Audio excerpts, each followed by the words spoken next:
डर, पैसा, जात पात, धर्म, संप्रदाय के लिए वोट देने की बजाय जो आपसे वोट मांगने आए आप उससे सवाल पूछो। শাহরুখ খান বলেছে বলে আজকে শাহরুখ খানের উপর প্রেসার তৈরি করা হচ্ছে। पूछो उससे कि अगले 5 साल तक तुम मेरे लिए क्या करोगे। চৌকিদার 5 বছর সঠিকভাবে চৌকিদারিটা করতে পেরেছে কিনা সাধারণ মানুষ তার কৈফিয়ত চাইবে। मेरे बच्चों की शिक्षा के लिए क्या करोगे।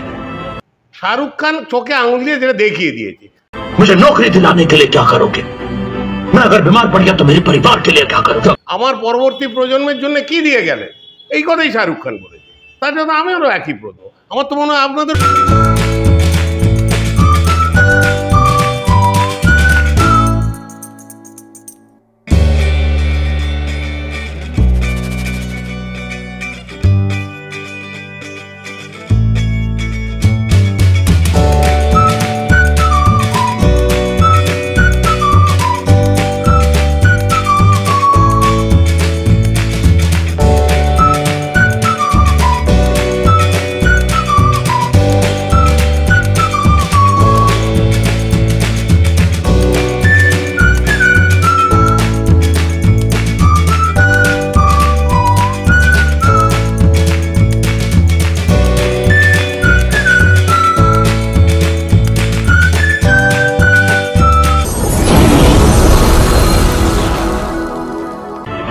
डर, पैसा, जात पात, धर्म, संप्रदाय के लिए वोट देने की बजाय जो आपसे वोट मांगने आए आप उससे सवाल पूछो।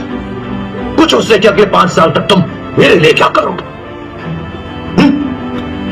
मेरे बच्चों की शिक्षा के लिए क्या करोगे। मुझे नौकरी दिलाने के लिए क्या करोगे। मैं अगर बीमार पड़ गया तो मेरे परिवार के लिए क्या करोगे। अगले 5 साल तक तुम मेरे देश को आगे बढ़ाने के लिए क्या करोगे। पूछो वोट देने से इस्तेमाल करते हैं। এটা নিয়ে শাহরুখ খান বলেছে বলে আজকে শাহরুখ খানের ওপর প্রেসার তৈরি করা হচ্ছে।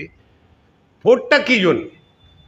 ভোটটা হচ্ছে যে গত 5 বছর একজন চৌকিদারকে চৌকিতে বসানো আছে, সেই চৌকিদার 5 বছর সঠিকভাবে চৌকিদারিটা করতে পেরেছে কিনা সাধারণ মানুষ তার কৈফিয়ত চাইবে।